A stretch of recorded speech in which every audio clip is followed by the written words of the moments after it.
এজন্য রাত গভীরে এই নীরব সময়ে ইনসাফের সাথে ভাবেন কি করছেন। 30 বছর ধরে যারা সুদ খান, এই সুদখোর হারামখোর, আপনি কি করছেন?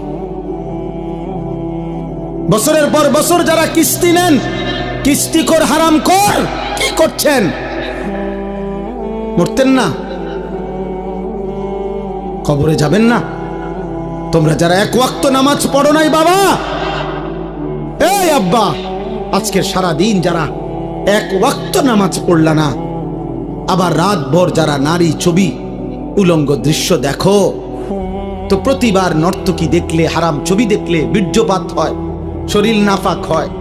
আর আল্লাহর নবী বলছে, চোখ দিয়া হারাম ছবি দেখলেও জিনা, দিল দিয়া ভাবলেও জিনা, আর নিজের হাত লজ্জাস্থানে ব্যবহার করে নাপাক নষ্ট করলে তাও জিনা।